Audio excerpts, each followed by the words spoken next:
तो मैं आशा करता हूँ कि आप लोग को प्रश्नावली एक अच्छे से समझ आ गया होगा। अब हम प्रश्नावली 2 को समझने की कोशिश करते हैं। प्रश्नावली 2 में क्या दिया है? प्रश्नावली 2 का पहला क्वेश्चन, जांचें कि दिए गए मान समीकरण के मूल है अथवा नहीं। यह जो मान दिया है वह हम इन दोनों को इसमें रखेंगे और जिसमें दोनों साइड बराबर आ जाएगा, इन दोनों में रखेंगे, एक एक करके रखेंगे और जिसमें दोनों साइड बराबर आ जाएगा, 0 0 आ जाएगा, तो उसे हम समीकरण का मूल है कहेंगे। और अगर नहीं आएगा तो समीकरण का मूल नहीं होगा। ठीक है दोस्तों, तो हम पहला क्वेश्चन को देखते हैं। पहला क्या दिया है? 2x² प्लस x माइनस 6 बराबर 0। तो दिया है 2x² प्लस x माइनस 6 बराबर 0। इसे मान लेते हैं हम समीकरण 1। फिर समीकरण 1 में x बराबर 2 रखने पर हम पहले वाले को रख रहे हैं। ठीक है दोस्तों, तो 2 गुणित 2 के घात 2 प्लस 2 माइनस 6, तो 2 के घात 2 बराबर हो जाएगा 4। तो 2 गुणित 4 प्लस 2 माइनस 6 बराबर 0। तो फिर 4 दूनी 8 और यहाँ प्लस माइनस माइनस और 2 में माइनस 6 होगा, कितना बचेगा 4। तो 8 माइनस 4 बराबर 0। तो इन दोनों में माइनस हो जाएगा, कितना बचेगा 4। तो 4 नॉट इक्वल 0, अर्थात समीकरण का हल मूल हल नहीं है। यहाँ पर 0 हमें प्राप्त नहीं हुआ, दोनों पार इस साइड 4 आ गया। अगर यहाँ पर 0 आता तो हम समीकरण का मूल है कहते। ठीक है दोस्तों, फिर समीकरण 1 में x बराबर -3/2 रखने पर अब हम दूसरे वाले को रख रहे हैं। तो 2 गुणित -3/2 घात 2 प्लस -3/2 माइनस 6 बराबर 0। तो 2 गुणित इन 3/2 का इसके साथ होगा गुणा, तो 3 तिया 9, 2 दूनी 4। ठीक है दोस्तों, दोनों का 3/2 का इसके साथ हुआ तो 9/4 आ गया। फिर प्लस माइनस माइनस 3/2 और ये बट्टा का गुणा इससे साथ होगा तो 6 दूनी हो जाएगा 12 बराबर 0। फिर 2 एक कम 2, 2 दूनी 4, तो 9/2 माइनस 3/2 माइनस 12 बराबर 0। यहाँ लघुत्तम निकालेंगे तो नीचे का आ जाएगा, 2 का लघुत्तम कितना आ जाएगा, 2 ही रहेगा। तो 9 माइनस 3 माइनस 12, ऊपर वाले को हम लोग लिख देंगे और नीचे का लघुत्तम निकालें। तो 9 माइनस 3 माइनस 12/2 कितना हो जाएगा, 9 माइनस 3 करेंगे तो आ जाएगा 6 माइनस 12/2। फिर दोनों में फिर माइनस होगा तो बड़ी संख्या किसमें, माइनस में, तो -6/2, 2 कम 2, 2 तिया 6, तो -3 नॉट इक्वल 0, अर्थात समीकरण का हल मूल हल नहीं है। ठीक है दोस्तों, अब हम दूसरे क्वेश्चन को देखते हैं। दूसरे में क्या दिया है, x² माइनस 4x प्लस 4 बराबर 0। तो दिया है x² माइनस 4x प्लस 4 बराबर 0। इसे मान लें समीकरण 1। अब समीकरण 1 में x बराबर 2 रखने पर x बराबर 2 रखेंगे तो 2 घात 2 माइनस 4 गुणित 8, 4 गुणित 2 प्लस 4 बराबर 0। तो 2 दूनी 4 माइनस 4 दूनी 8 प्लस 4 बराबर 0। तो 4 माइनस 8 तो -4, बड़ी संख्या माइनस में है तो -4 प्लस 4 माइनस प्लस खत्म तो हो जाएगा 0/0, 0 बराबर 0, अर्थात यह समीकरण का हल मूल हल है। फिर समीकरण 1 में x बराबर -3 रखने पर तो -3 घात 2 माइनस 4 गुणित -3 प्लस 4 बराबर 0। 9 3 तिया 9 प्लस माइनस माइनस प्लस 4 तिया 12 प्लस 4 बराबर 0। 12 और 9 21 प्लस 4 बराबर 0। 21 4 हो जाएगा 25 नॉट इक्वल 0, अर्थात समीकरण का हल मूल हल नहीं है। ठीक है दोस्तों, अब हम पांचवें क्वेश्चन को देखते हैं। पांचवें क्वेश्चन में क्या दिया है, x² माइनस 3√3 x प्लस 6 बराबर 0 दिया है। x² माइनस 3√3 x प्लस 6 बराबर 0, इसे मानते हैं समीकरण 1। फिर समीकरण 1 में x बराबर √3 रखने पर तो √3 घात 2 -3 √3 प्लस 6, यहाँ x जगह हम √3 रखें, ठीक है दोस्तों, बराबर 0। तो यहाँ जो रूट है और यहाँ स्क्वायर, रूट और स्क्वायर कट जाएगा तो बचेगा 3 माइनस ये जो रूट और ये रूट कट जाएगा और 3 3 डबल इसलिए एक बार लिखाएगा तो 3 3 9 प्लस 6 बराबर 0। 3 माइनस 9 प्लस 6 बराबर 0। 9 में -3 बचेगा, 9 में -3 करेंगे तो बड़ी संख्या इसमें माइनस में, तो -6 प्लस 6 बराबर 0। 0 बराबर 0, माइनस होगा तो आ जाएगा 0, अर्थात समीकरण का मूल हल है। फिर समीकरण 1 में फिर रखेंगे x बराबर -2√3 रखने पर, तो -2√3 घात 2 -3√3 गुणित -2√3 प्लस 6 बराबर 0। फिर यहाँ पर -√3 को दो बार मैं आप लोग को समझाने के लिए 2 बार किया हूँ यहाँ पर, तो -2√3 गुणित -2√3 प्लस 18 प्लस 6, यहाँ हो जाएगा ये रूट कट जाएगा तो 3 दूनी 6, 6 तिया 18, 3 डबल है इसलिए एक बार लिखाएगा, प्लस 6 बराबर 0। यहाँ पर एक रूट खत्म, रूट खत्म, तो 2 दूनी 4 और 4 तिया 12, 3 3 डबल है इसलिए इस बार एक बार लिखाएगा तो 2 दूनी 4, 4 तिया 12 प्लस 18 प्लस 6, ठीक है दोस्तों। 12 प्लस 18 प्लस 6 तो कितना हो जाएगा 36, नॉट इक्वल 0, अर्थात समीकरण का हल मूल हल नहीं है, ठीक है दोस्तों। पहला क्वेश्चन देखने के बाद अब हम दूसरा क्वेश्चन देखते हैं। दूसरा क्वेश्चन में हमें द्विघात समीकरण के गुणनखंड दिए गए हैं, अब उसके मूल ज्ञात करने हैं। दोस्तों मूल ज्ञात करने का अर्थ होता है कि x का जो चर दिया है उसका मान ज्ञात करना, या तो यही उसका मूल होता है। यहाँ पर हमें दूसरा क्वेश्चन में द्विघात समीकरण के गुणनखंड दिए गए हैं, इनका हमें मूल ज्ञात करना है। तो आइए दोस्तों मैं आपको बताती हूँ। देखिए दोस्तों दूसरा का मैं आपको पहला क्वेश्चन बताती हूँ। x - 4 और x - 2 बराबर 0, ये द्विघात समीकरण के गुणनखंड दिए गए हैं। अब हमें यदि इसके मूल ज्ञात करने हैं तो एक बार x - 4 को 0 के साथ लेंगे और एक बार x - 2 को 0 के साथ लेंगे। फिर देखिए दोस्तों -4 जब बराबर के इधर आया, पक्षांतर हुआ तो +4 हो गया, और -2 बराबर के इधर आया तो +2 हो गया। इस तरह हमें x बराबर 4 और x बराबर 2 इस द्विघात समीकरण के 2 मूल प्राप्त हो गए। 4 और 2 यही द्विघात समीकरण के 2 मूल है। इसी तरह दोस्तों दूसरा क्वेश्चन, तीसरा क्वेश्चन, बाकी सब क्वेश्चन ऐसे ही बनने वाले हैं। मैं आपको दूसरा क्वेश्चन को बताती हूँ। दूसरा क्वेश्चन को देखिए दोस्तों, यहाँ भी द्विघात समीकरण के 2 गुणनखंड दिए गए हैं। हमने पहले गुणनखंड को लिया, +3 का पक्षांतर किया तो -3 हुआ, और 2x यहाँ कुछ नहीं है तो गुणा में है, गुणा का पक्षांतर भाग में होता है इसीलिए यहाँ बटे 2, तो एक मूल प्राप्त हुआ -3/2।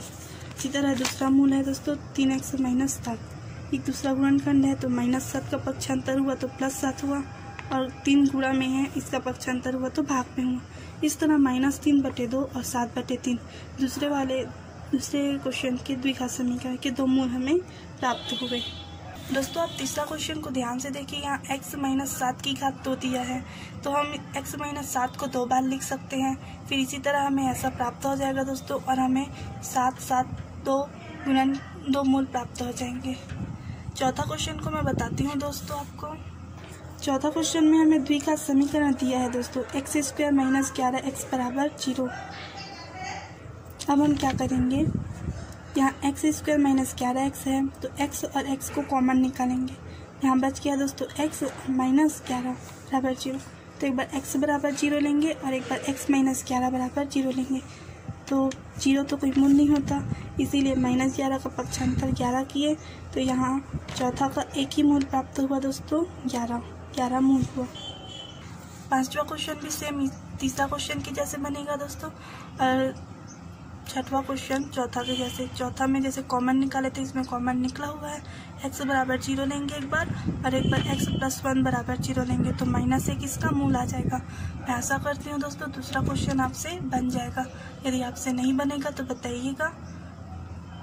जिस भी क्वेश्चन में आपको परेशानी होगी आप कमेंट बॉक्स में कमेंट करके बताइएगा, हम आपको उस क्वेश्चन के हल समझाएंगे। क्वेश्चन को देखते हैं। तीसरे क्वेश्चन में क्या दिया है, क्या √2 समीकरण x² प्लस 2x माइनस 4 बराबर 0 का मूल है।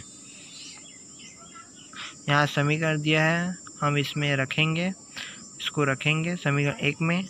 तो अगर दोनों पर 0 0 आ गया तो यह समीकरण का मूल है, अगर नहीं आया तो मूल नहीं है। ठीक है दोस्तों, तो हम इसे हल करते हैं।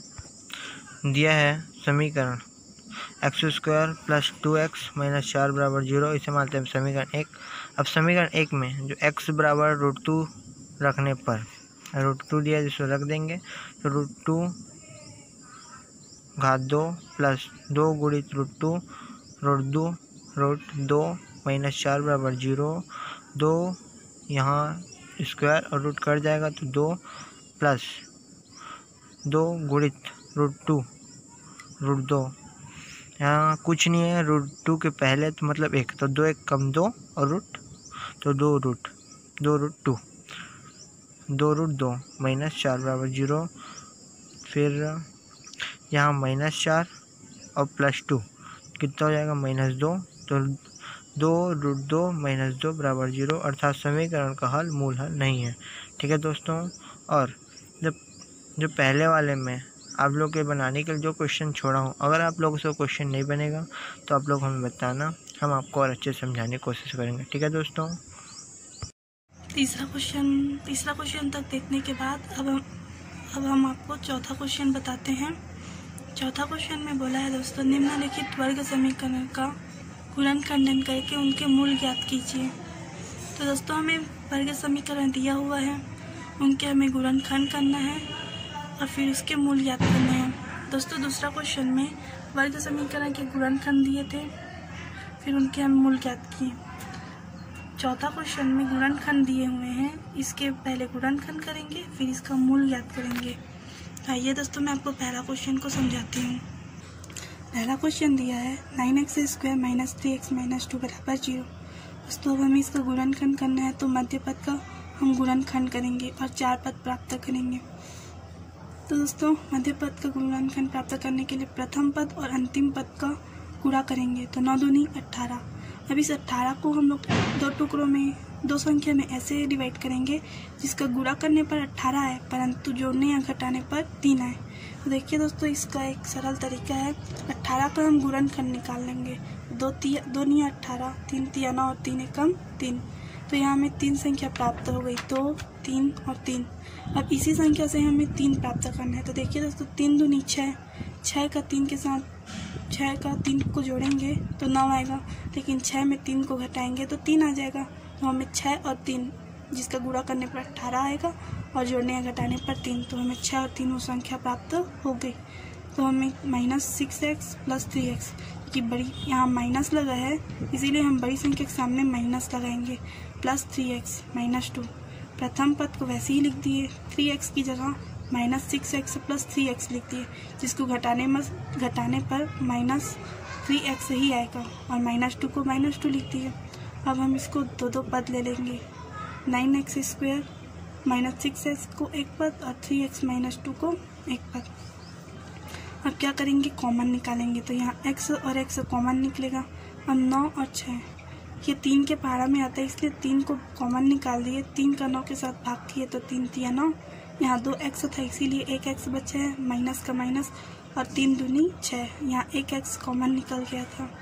यहाँ पर 3x और -2 इन दोनों के बीच में कुछ कॉमन नहीं है, इसीलिए जहाँ कुछ कॉमन नहीं होता वहाँ एक कॉमन होता है, हमने यहाँ एक निकाल दिया। 3x माइनस 2 को वैसे लिख दिया। दोस्तों जो हमने कॉमन निकालने के बाद जो बच जाता है वो यहाँ पर सेम आएगा, हमने आपको पहले भी बताया था ये बात। ये सेम आ गया, उसको एक बार लिख दिए और 3x + 1 इसको एक बार लिख दिए। इस तरह हमें इस समीकरण का गुणनखंड प्राप्त हो गया। अब दोस्तों ये बिल्कुल दूसरा क्वेश्चन के जैसे हो गया। अब हम दूसरा क्वेश्चन को ध्यान से देखे हैं तो हमें ये वाला बन जाएगा, 3x + 1 बराबर 0। एक बार लेंगे तो +1 का पक्षांतर किए तो -1 हो गया और 3 गुणा में है, इसका पक्षांतर किए तो भाग में हो गया। इसी प्रकार हम इस वाले गुणनखंड को लेंगे 3x - 2 को, तो तो -2 का पक्षांतर किए तो +2 हो गया, और 3 गुणा में है इसका पक्षांतर किए तो भाग में हो गया। इस तरह हमें दिए गए द्विघात समीकरण के दो मूल प्राप्त हुए, -1/3 और 2/3। मैं आशा करती हूँ कि आपको पहला क्वेश्चन समझ में आ गया होगा। दोस्तों दूसरा क्वेश्चन में हमें गुणनखंड नहीं करना है, कॉमन निकाल के हल कर सकते हैं, ये बन जाएगा दोस्तों। तीसरा क्वेश्चन भी बिल्कुल पहला क्वेश्चन जैसे बनेगा। हमें क्या बोलते हैं, प्रथम पद और अंतिम पद का गुणा करके गुणनखंड निकालना है। गुणनखंड से ऐसी संख्या 2 संख्या लानी है जिसका गुणा करने पर 30 और जोड़ने या घटाने पर -11 है। और हमें बिल्कुल पहला क्वेश्चन जैसे तीसरा क्वेश्चन बनेगा। चौथा क्वेश्चन भी बिल्कुल सेम बनने वाला है, पांचवा भी। दोस्तों छठवां में करनी लगा है, इसीलिए मैं आपको छठवां क्वेश्चन को बताती हूँ। छठवां क्वेश्चन को देखिए दोस्तों, ये हमें छठवां क्वेश्चन है। अब हम क्या करेंगे, प्रथम पद और अंतिम पद का गुणा करेंगे। ये अंतिम पद और ये प्रथम पद, तो करनी के बाहर वाले का गुणा बाहर वाले के साथ, तो 4 दूनी 8, और करनी 3 और करनी 3 का गुणा करेंगे तो 3 आएगा। 8 3 24, यहाँ माइनस है इसीलिए माइनस लगा। अब -24, अब माइनस को भूल जाते हैं, 24 को याद रखते हैं। तो 24 का हम गुणनखंड कर लिए, तो 2 एकम 2, 2 दूनी 4, 2 छक्का 12, 2 तिया 6 और 3 एकम 3। हमें 4 संख्या प्राप्त हो गई दोस्तों, 2 2 3 और 2। देखिए दोस्तों हमें प्राप्त हो गया। अब हम क्या करेंगे, अब हम इस चारों संख्या से ऐसा करेंगे कि जोड़ने या घटाने पर 5 आना चाहिए। अब देखते हैं, 2 दूनी 4 और 3 दूनी 6, तो 6 और 4 को जोड़ेंगे तो 10 आ जाएगा, और 6 में 4 को घटाएंगे तो 2 आ जाएगा। मतलब हमें 5 तो प्राप्त हुआ नहीं। अब क्या करेंगे, 2 दूनी 4 और 4 दूनी 8, 8 में 3 को जोड़ेंगे तो 11 हो जाएगा, और 8 में 3 को घटाएंगे तो 5 आ जाएगा। तो हाँ दोस्तों, वो 2 संख्या हम 8 और 3 लेंगे, जिसका गुणा करने पर 24 और जोड़ने और घटाने पर 5 हमें प्राप्त हो जा रहा है। हम 8 और 3 लिए, चूँकि बड़ी संख्या यहाँ प्लस है इसीलिए हम बड़ी संख्या के सामने प्लस लगा दिए। प्रथम पद और अंतिम पद को सेम उतार दिए। 2 पद को एक साथ ले लिए कोष्टक में। अब क्या किए, यहाँ 4 यहाँ 8 है, जो कि 8 4 से कट जाएगा, और यहाँ भी 4 है इसीलिए 4 को कॉमन ले लिए। और यहाँ भी x है, यहाँ भी x है, तो x कॉमन निकल गया। अब यहाँ 4 का 4 के साथ भाग करेंगे तो 1 आएगा, तो 1 को नहीं लिखते, करनी 3 बचा। यहाँ 2x है इसीलिए 1x लिखा गया, और 1x यहाँ कॉमन निकल गया है। प्लस प्लस उतर गया, x तो कॉमन निकल गया है, और 4 दूनी 8, तो करनी 3x + 2, माइनस का माइनस, ये 3 है, इसको 2 बार करनी 3 लिख सकते हैं, क्योंकि करनी 3 और करनी 3 का गुणा करने पर 3 आएगा। x लिख दिए, -2 करनी 3। अब यहाँ करनी 3 और करनी 3 कॉमन निकल गया, तो करनी 3 और x बचा, प्लस यहाँ माइनस है, ये माइनस और माइनस, चलो ये माइनस माइनस प्लस हो जाता है। जब ये माइनस अंदर आएगा तो प्लस हो जाएगा, इसीलिए यहाँ प्लस लगा है। करनी 3 और यहाँ प्लस, ये करनी 3 कॉमन निकल गया है, और +2 बचा। अब जो सेम है उसको एक बार लिख दिए, और जिसको कॉमन निकाले थे 4x माइनस करनी 3, इसको एक बार लिख दें। अब ये बिल्कुल दूसरा क्वेश्चन जैसे बन गया दोस्तों। बाकी को आप बनाइएगा। अगर आपको दूसरा क्वेश्चन अच्छे से समझ में आ गया होगा तो आप इस क्वेश्चन को आसानी से बना लेंगे। छठवां क्वेश्चन देखने के बाद सातवां क्वेश्चन में कुछ नहीं रखा है दोस्तों। सातवां क्वेश्चन में मैं आपको समीकरण तक बता देती हूँ, बाकी आप बनाइएगा। यदि मैं सबको बता दूंगी तो आप किसको बनाएंगे, इसीलिए देखिए दोस्तों। सातवां क्वेश्चन कुछ इस प्रकार दिया है। अब इस x का गुणा इसके साथ और इसके साथ दोनों के साथ होगा, तो 10x का x के साथ गुणा करेंगे तो 10x² होगा, -1 है, और x का 3 के साथ गुणा करेंगे तो 3x आएगा।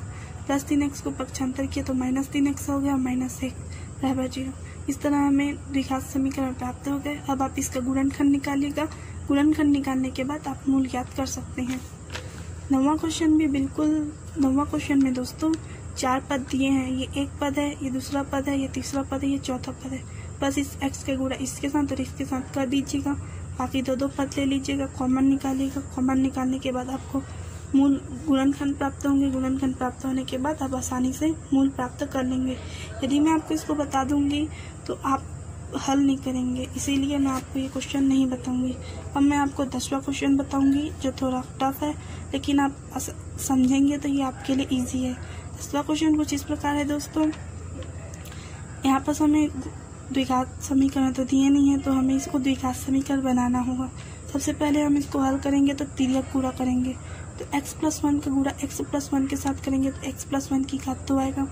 x-1 का x-1 के साथ गुणा करेंगे तो x-1 की घात 2 आएगा। और x-1 का x-1 और x+1 का गुणा करेंगे तो इसको वैसे ही लिख दिए हैं। बाकी बराबर के 5/6 को ऐसे ही लिख रहे हैं। दोस्तों देखिए 3 सूत्र हैं यहाँ पर, मैं आपको सूत्र बताती हूँ। a + b का होल स्क्वायर बराबर a का स्क्वायर प्लस b का square plus 2ab। a - b का होल स्क्वायर बराबर a का स्क्वायर प्लस b का स्क्वायर माइनस 2ab। और एक और सूत्र होता है a - b a + b बराबर a का स्क्वायर माइनस b का स्क्वायर। ये 3 सूत्र है दोस्तों जो यहाँ पर लगने वाले हैं। ये x + a का होल स्क्वायर ये बिल्कुल a + b का होल स्क्वायर जैसे दिख रहे हैं। यहाँ a बराबर x है और b बराबर 1 है, तो हम इसके जगह इसको लिखेंगे। देखिए दोस्तों हमने यहाँ लिखा है a का स्क्वायर मतलब x का स्क्वायर प्लस b का स्क्वायर बराबर a का स्क्वायर प्लस 2ab। a और b की जगह x और 1 रखे हैं। उसी तरह a - b का होल स्क्वायर था तो a का स्क्वायर प्लस b का स्क्वायर माइनस 2ab और a - b a + b का तो a का स्क्वायर माइनस b का स्क्वायर। सी बना है दोस्तों। बाकी बराबर किस पर वैसे ही हैं। अब हम इसको हल करेंगे तो 1 का वर्ग 1 ही आएगा, 2 1 कम 2 तो x यहाँ माइनस है। x² 1 का वर्ग करने पर 1 ही आएगा, 2x हो जाएगा दोस्तों x² माइनस 1। अब क्या करेंगे माइनस का अंदर गुणा करेंगे तो माइनस माइनस ये प्लस है यहाँ पर तो plus minus minus plus minus minus minus minus plus ये हो गया दोस्तों। अब यहाँ पर कुछ चीज़ें कट जाएंगी, x² प्लस में है और माइनस में है तो ये कट जाएगा।